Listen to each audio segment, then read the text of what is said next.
महामृत्युंजय मंत्र का हिंदी में अर्थ है, हम भगवान शिव की पूजा करते हैं जिनके 3 नेत्र हैं, जो सुगंधित हैं और हमारा पोषण करते हैं। जैसे फल शाखा के बंधन से मुक्त हो जाता है, वैसे ही हम भी मृत्यु और नश्वरता से मुक्त हो जाएं। ये अर्थ है महामृत्युंजय का। आगे सुनेंगे 108 महामृत्युंजय के जाप।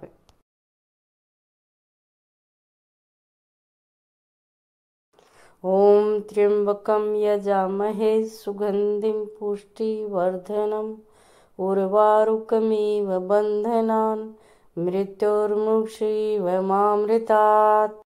ओम त्र्यंबकं यजामहे सुगंधिं पुष्टिवर्धनम् उर्वारुकमिव बन्धनान् मृत्योर्मुक्षीयमामृतात्। ओम त्र्यंबकं यजामहे सुगंधिं पुष्टिवर्धनम् उर्वारुकमिव बन्धनान् मृत्योर्मुक्षीयमामृतात्। ओम त्र्यंबकं यजामहे सुगंधिं पुष्टिवर्धनम् उर्वारुकमिव बन्धनान् मृत्योर्मुक्षीयमामृतात्। ओम त्र्यंबकं यजामहे सुगंधिं पुष्टिवर्धनम् उर्वारुकमिव बन्धनान् मृत्योर्मुक्षीयमामृतात्। ओम त्र्यंबकं यजामहे सुगंधिं पुष्टिवर्धनम् उर्वारुकमिव बन्धनान् मृत्योर्मुक्षीयमामृतात्। ओम त्र्यंबकं यजामहे सुगंधिं पुष्टिवर्धनम् उर्वारुकमिव बन्धनान् मृत्योर्मुक्षीयमामृतात्। ओम त्र्यंबकं यजामहे सुगंधिं पुष्टिवर्धनम् उर्वारुकमिव बन्धनान् मृत्योर्मुक्षीयमामृतात्। ओम त्र्यंबकं यजामहे सुगंधिं पुष्टिवर्धनम् उर्वारुकमिव बन्धनान् मृत्योर्मुक्षीयमामृतात्। ओम त्र्यंबकं यजामहे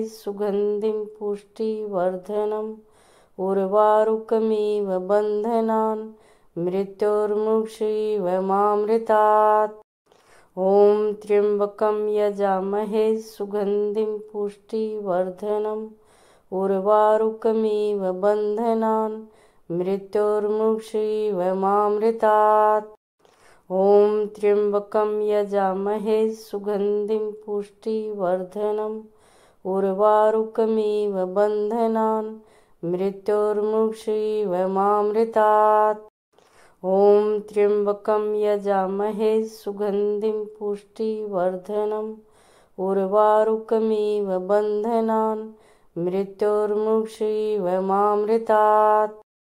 ओम त्र्यंबकं यजामहे सुगंधिं पुष्टिवर्धनम् उर्वारुकमिव बन्धनान् मृत्योर्मुक्षीयमामृतात्। ओम त्र्यंबकं यजामहे सुगंधिं पुष्टिवर्धनम् उर्वारुकमिव बन्धनान् मृत्योर्मुक्षीयमामृतात्।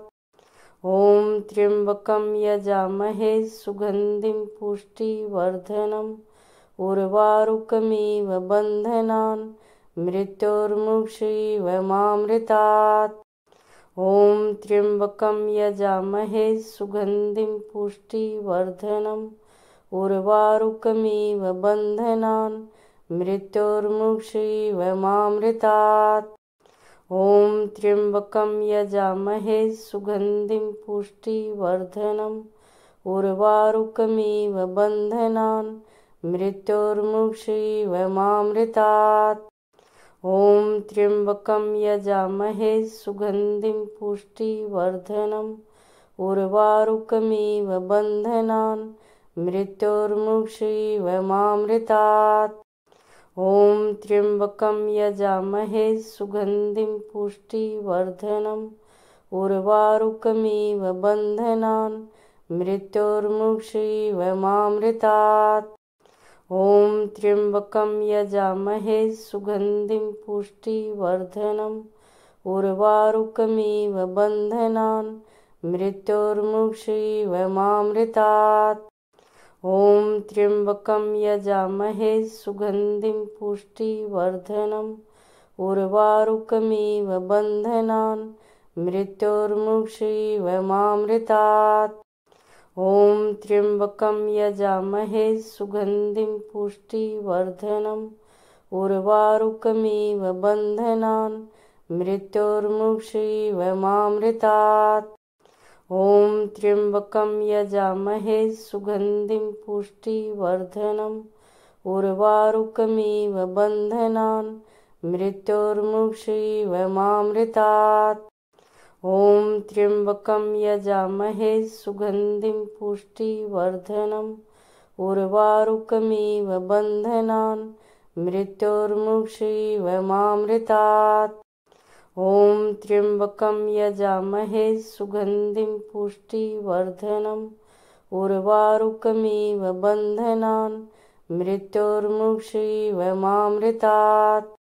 ॐ त्र्यम्बकं यजामहे सुगन्धिं पुष्टिवर्धनम् उर्वारुकमिव बन्धनान् मृत्योर्मुक्षीयमामृतात्। ॐ त्र्यम्बकं यजामहे सुगन्धिं पुष्टिवर्धनम् उर्वारुकमिव बन्धनान् मृत्योर्मुक्षीयमामृतात्। ॐ त्र्यम्बकं यजामहे सुगन्धिं पुष्टिवर्धनम् उर्वारुकमिव बन्धनान् मृत्योर्मुक्षीयमामृतात्। ॐ त्र्यम्बकं यजामहे सुगन्धिं पुष्टिवर्धनम् उर्वारुकमिव बन्धनान् मृत्योर्मुक्षीयमामृतात्। ॐ त्र्यम्बकं यजामहे सुगन्धिं पुष्टिवर्धनम् उर्वारुकमिव बन्धनान् मृत्योर्मुक्षीयमामृतात्। ॐ त्र्यम्बकं यजामहे सुगन्धिं पुष्टिवर्धनम् उर्वारुकमिव बन्धनान् मृत्योर्मुक्षीयमामृतात्। ॐ त्र्यम्बकं यजामहे सुगन्धिं पुष्टिवर्धनम् उर्वारुकमिव बन्धनान् मृत्योर्मुक्षीयमामृतात्। ॐ त्र्यम्बकं यजामहे सुगन्धिं पुष्टिवर्धनम् उर्वारुकमिव बन्धनान् मृत्योर्मुक्षीयमामृतात्। ॐ त्र्यम्बकं यजामहे सुगन्धिं पुष्टिवर्धनम् उर्वारुकमिव बन्धनान् मृत्योर्मुक्षीयमामृतात्। ॐ त्र्यम्बकं यजामहे सुगन्धिं पुष्टिवर्धनम् उर्वारुकमिव बन्धनान् मृत्योर्मुक्षीयमामृतात्। ॐ त्र्यम्बकं यजामहे सुगन्धिं पुष्टिवर्धनम् उर्वारुकमिव बन्धनान् मृत्योर्मुक्षीयमामृतात्। ॐ त्र्यम्बकं यजामहे सुगन्धिं पुष्टिवर्धनम् उर्वारुकमिव बन्धनान् मृत्योर्मुक्षीयमामृतात्। ॐ त्र्यम्बकं यजामहे सुगन्धिं पुष्टिवर्धनम् उर्वारुकमिव बन्धनान् मृत्योर्मुक्षीयमामृतात्। ॐ त्र्यम्बकं यजामहे सुगन्धिं पुष्टिवर्धनम् उर्वारुकमिव बन्धनान् मृत्योर्मुक्षीयमामृतात्। ॐ त्र्यम्बकं यजामहे सुगन्धिं पुष्टिवर्धनम् उर्वारुकमिव बन्धनान् मृत्योर्मुक्षीयमामृतात्। ॐ त्र्यम्बकं यजामहे सुगन्धिं पुष्टिवर्धनम् उर्वारुकमिव बन्धनान् मृत्योर्मुक्षीयमामृतात्। ॐ त्र्यम्बकं यजामहे सुगन्धिं पुष्टिवर्धनम् उर्वारुकमिव बन्धनान् मृत्योर्मुक्षीयमामृतात्। ॐ त्र्यम्बकं यजामहे सुगन्धिं पुष्टिवर्धनम् उर्वारुकमिव बन्धनान् मृत्योर्मुक्षीयमामृतात्। ॐ त्र्यम्बकं यजामहे सुगन्धिं पुष्टिवर्धनम् उर्वारुकमिव बन्धनान् मृत्योर्मुक्षीयमामृतात्। ॐ त्र्यम्बकं यजामहे सुगन्धिं पुष्टिवर्धनम् उर्वारुकमिव बन्धनान् मृत्योर्मुक्षीयमामृतात्। ॐ त्र्यम्बकं यजामहे सुगन्धिं पुष्टिवर्धनम् उर्वारुकमिव बन्धनान् मृत्योर्मुक्षीयमामृतात्। ॐ त्र्यम्बकं यजामहे सुगन्धिं पुष्टिवर्धनम् उर्वारुकमिव बन्धनान् मृत्योर्मुक्षीयमामृतात्। ॐ त्र्यम्बकं यजामहे सुगन्धिं पुष्टिवर्धनम् उर्वारुकमिव बन्धनान् मृत्योर्मुक्षीयमामृतात्। ॐ त्र्यम्बकं यजामहे सुगन्धिं पुष्टिवर्धनम् उर्वारुकमिव बन्धनान् मृत्योर्मुक्षीयमामृतात्। ॐ त्र्यम्बकं यजामहे सुगन्धिं पुष्टिवर्धनम् उर्वारुकमिव बन्धनान् मृत्योर्मुक्षीयमामृतात्। ॐ त्र्यम्बकं यजामहे सुगन्धिं पुष्टिवर्धनम् उर्वारुकमिव बन्धनान् मृत्योर्मुक्षीयमामृतात्। ॐ त्र्यम्बकं यजामहे सुगन्धिं पुष्टिवर्धनम् उर्वारुकमिव बन्धनान् मृत्योर्मुक्षीयमामृतात्। ॐ त्र्यम्बकं यजामहे सुगन्धिं पुष्टिवर्धनम् उर्वारुकमिव बन्धनान् मृत्योर्मुक्षीयमामृतात्। ॐ त्र्यम्बकं यजामहे सुगन्धिं पुष्टिवर्धनम् उर्वारुकमिव बन्धनान् मृत्योर्मुक्षीयमामृतात्। ॐ त्र्यम्बकं यजामहे सुगन्धिं पुष्टिवर्धनम् उर्वारुकमिव बन्धनान् मृत्योर्मुक्षीयमामृतात्। ॐ त्र्यम्बकं यजामहे सुगन्धिं पुष्टिवर्धनम् उर्वारुकमिव बन्धनान् मृत्योर्मुक्षीयमामृतात्। ॐ त्र्यम्बकं यजामहे सुगन्धिं पुष्टिवर्धनम् उर्वारुकमिव बन्धनान् मृत्योर्मुक्षीयमामृतात्। ॐ त्र्यम्बकं यजामहे सुगन्धिं पुष्टिवर्धनम् उर्वारुकमिव बन्धनान् मृत्योर्मुक्षीयमामृतात्।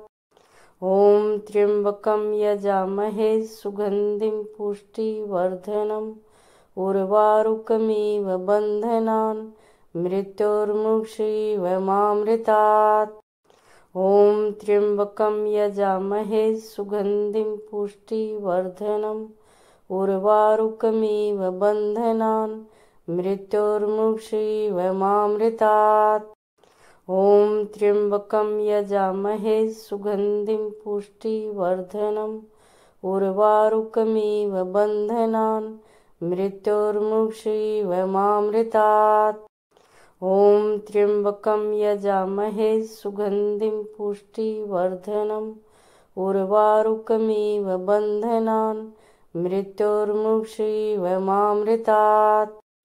ॐ त्र्यम्बकं यजामहे सुगन्धिं पुष्टिवर्धनम् उर्वारुकमिव बन्धनान् मृत्योर्मुक्षीयमामृतात्। ॐ त्र्यम्बकं यजामहे सुगन्धिं पुष्टिवर्धनम् उर्वारुकमिव बन्धनान् मृत्योर्मुक्षीयमामृतात्। ॐ त्र्यम्बकं यजामहे सुगन्धिं पुष्टिवर्धनम् उर्वारुकमिव बन्धनान् मृत्योर्मुक्षीयमामृतात्। ॐ त्र्यम्बकं यजामहे सुगन्धिं पुष्टिवर्धनम् उर्वारुकमिव बन्धनान् मृत्योर्मुक्षीयमामृतात्। ॐ त्र्यम्बकं यजामहे सुगन्धिं पुष्टिवर्धनम् उर्वारुकमिव बन्धनान् मृत्योर्मुक्षीयमामृतात्। ॐ त्र्यम्बकं यजामहे सुगन्धिं पुष्टिवर्धनम् उर्वारुकमिव बन्धनान् मृत्योर्मुक्षीयमामृतात्। ॐ त्र्यम्बकं यजामहे सुगन्धिं पुष्टिवर्धनम् उर्वारुकमिव बन्धनान् मृत्योर्मुक्षीयमामृतात्। ॐ त्र्यम्बकं यजामहे सुगन्धिं पुष्टिवर्धनम् उर्वारुकमिव बन्धनान् मृत्योर्मुक्षीयमामृतात्। ॐ त्र्यम्बकं यजामहे सुगन्धिं पुष्टिवर्धनम् उर्वारुकमिव बन्धनान् मृत्योर्मुक्षीयमामृतात्। ॐ त्र्यम्बकं यजामहे सुगन्धिं पुष्टिवर्धनम् उर्वारुकमिव बन्धनान् मृत्योर्मुक्षीयमामृतात्। ॐ त्र्यम्बकं यजामहे सुगन्धिं पुष्टिवर्धनम् उर्वारुकमिव बन्धनान् मृत्योर्मुक्षीयमामृतात्।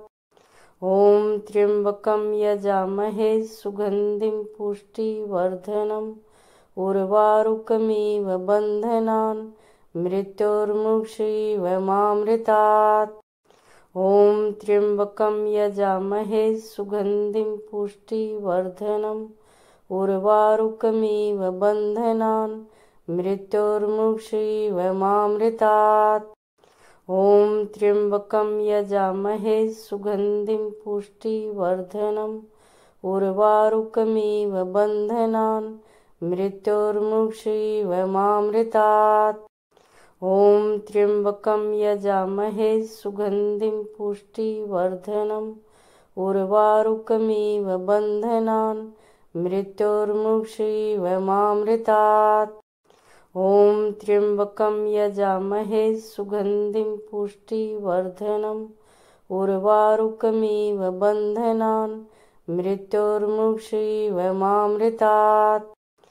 ॐ त्र्यम्बकं यजामहे सुगन्धिं पुष्टिवर्धनम् उर्वारुकमिव बन्धनान् मृत्योर्मुक्षीयमामृतात्। ॐ त्र्यम्बकं यजामहे सुगन्धिं पुष्टिवर्धनम् उर्वारुकमिव बन्धनान् मृत्योर्मुक्षीयमामृतात्। ॐ त्र्यम्बकं यजामहे सुगन्धिं पुष्टिवर्धनम् उर्वारुकमिव बन्धनान् मृत्योर्मुक्षीयमामृतात्। ॐ त्र्यम्बकं यजामहे सुगन्धिं पुष्टिवर्धनम् उर्वारुकमिव बन्धनान् मृत्योर्मुक्षीयमामृतात्। ॐ त्र्यम्बकं यजामहे सुगन्धिं पुष्टिवर्धनम् उर्वारुकमिव बन्धनान् मृत्योर्मुक्षीयमामृतात्। ॐ त्र्यम्बकं यजामहे सुगन्धिं पुष्टिवर्धनम् उर्वारुकमिव बन्धनान् मृत्योर्मुक्षीयमामृतात्। ॐ त्र्यम्बकं यजामहे सुगन्धिं पुष्टिवर्धनम् उर्वारुकमिव बन्धनान् मृत्योर्मुक्षीयमामृतात्।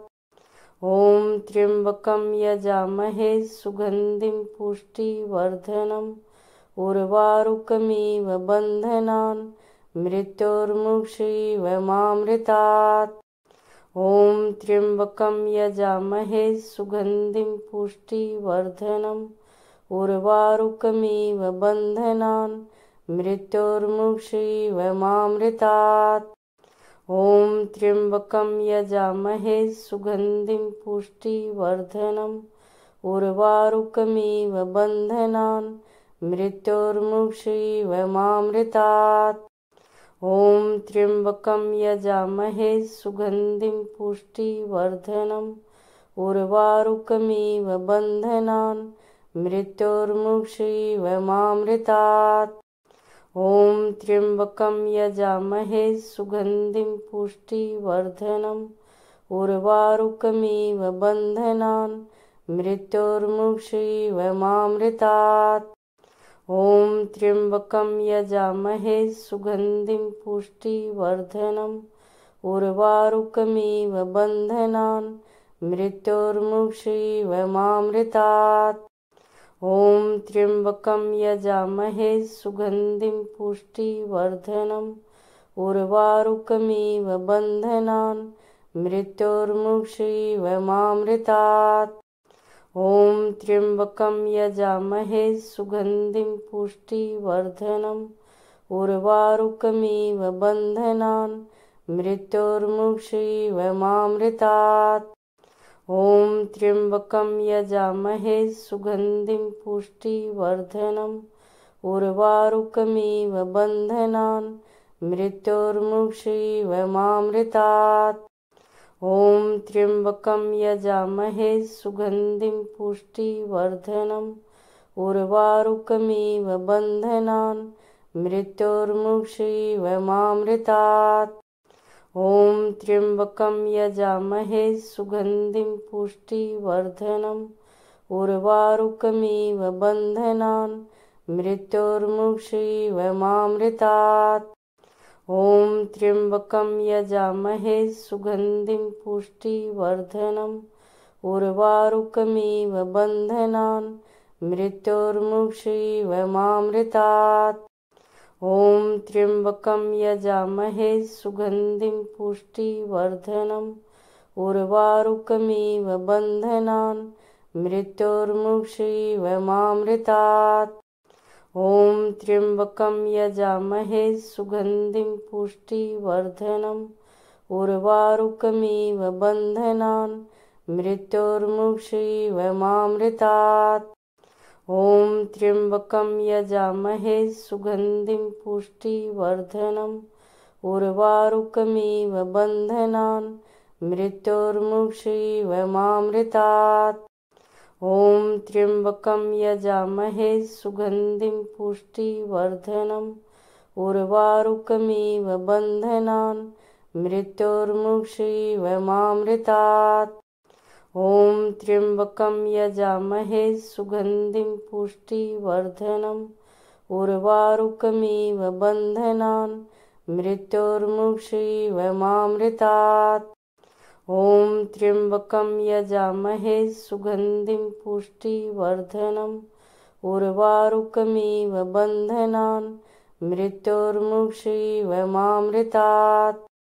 ॐ त्र्यम्बकं यजामहे सुगन्धिं पुष्टिवर्धनम् उर्वारुकमिव बन्धनान् मृत्योर्मुक्षीयमामृतात्।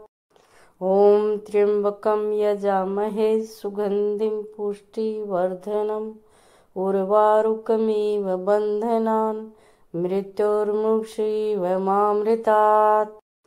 ॐ त्र्यम्बकं यजामहे सुगन्धिं पुष्टिवर्धनम् उर्वारुकमिव बन्धनान् मृत्योर्मुक्षीयमामृतात्।